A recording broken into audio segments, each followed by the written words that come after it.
Friends, நம்ம இன்னைக்கு Parle-G biscuit வச்சு ஒரு பீடா மிட்டாய் செய்ய போகிறோம். அதுக்கு 2 பேக்கெட் பார்லிஜி பிஸ்கெட்டை எல்லாத்தையும் பிரிச்சுக்கலாம்.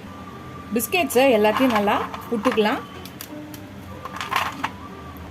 பிஸ்கெட் எல்லாத்தையும் புட்டாச்சு. இதை ஒரு மிக்சி ஜாரில் போட்டு தூள் பண்ணிக்கலாம்.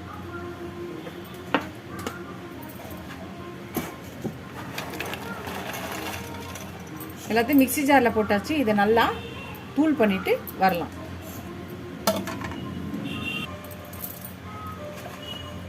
பார்லிஜி பிஸ்கெட்டை எல்லாத்தையும் நம்ம தூள் பண்ணிட்டு வந்தாச்சு. இதை ஒரு பவுலில் மாற்றிக்கலாம். ஒரு பவுலில் இதை மாற்றிக்கலாம். சுகர் பவுடர் 1 ஸ்பூன் போட்டுக்கலாம். சர்க்கரை தூள் 1 ஸ்பூன் போட்டாச்சு. 1 ஸ்பூன் நெய் ஊற்றிக்கலாம். இப்போ இது எல்லாத்தையும் நல்லா மிக்ஸ் பண்ணிக்கலாம்.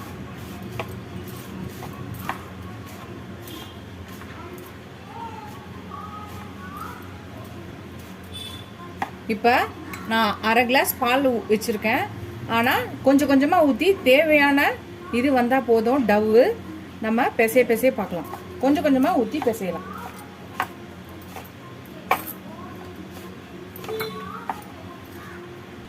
இப்போ 1 ஸ்பூன் டெசிகேட்டட் கோகோனட் போட்டுக்கலாம். டெசிகேட்டட் கோகோனட் போட்டாச்சு. இப்போ இதையும் சேர்த்து நல்லா மிக்ஸ் பண்ணிக்கலாம்.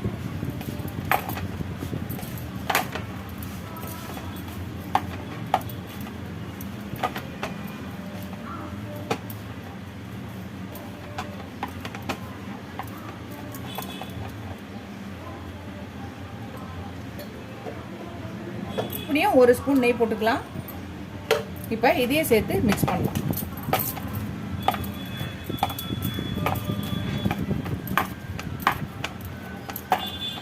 நான் வந்து ஒரு 1/4 கிளாஸ் பால் தான் ஊற்றிருக்கேன்.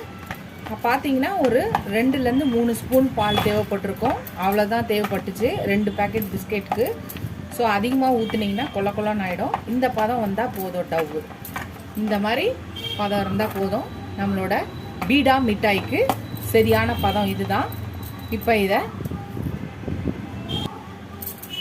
2 கையிலையும் நம்ம நெய் தடவிக்கிட்டு இப்போ ஒரு உருண்டை எடுத்து உருட்டிக்கலாம்.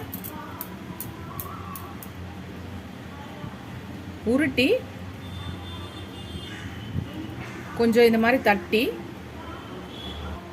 சாக்கோ சிப்ஸ் இருக்கு இல்லையா, அதை இதில் டெக்கரேஷன் பண்ணிக்கலாம். பாருங்க ஃப்ரெண்ட்ஸ், நம்மளோட பார்லிஜி பிஸ்கெட்டில் ஒரு பீடா மிட்டாய் ரெடி பண்ணியாச்சு. இதே மாதிரி எல்லாத்தையும் நம்ம பண்ணிக்கலாம்.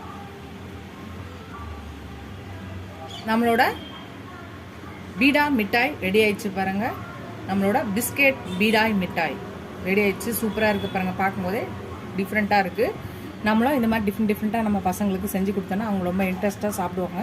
நம்மளுக்கு புது புது ரெசிபிஸை செஞ்சு கொடுத்தா நம்மளுக்கு ரொம்ப திருப்தி கிடைக்கும், ஹாப்பியாக இருக்கும். நீங்களும் இந்த ரெசிபியை ட்ரை பண்ணி பார்த்துட்டு எப்படி இருக்குன்னு சொல்லுங்கள். இந்த வீடியோ உங்களுக்கு பிடிச்சிச்சுன்னா லைக் பண்ணுங்கள், ஷேர் பண்ணுங்கள். உங்கள் ஃப்ரெண்ட்ஸ்க்கும் ஷேர் பண்ணி செஞ்சு பார்க்க சொல்லுங்கள்.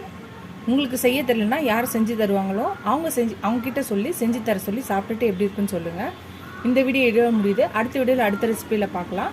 ஃபஸ்ட் டைம் என் சேனலில் பார்க்குறவங்க சப்ஸ்கிரைப் பண்ணிட்டு பாருங்கள். நீங்கள் எவ்வளோ சப்ஸ்கிரைப் பண்ணி லைக் பண்ணி கமெண்ட் பண்ணிங்களோ அவ்வளோக்கு என்கரேஜிங்காக இருக்கும், சப்போர்ட்டிங்காக இருக்கும். நான் புது புது ரெசிபிஸ் கூட ஹெல்ப்ஃபுல்லாக இருக்கும்.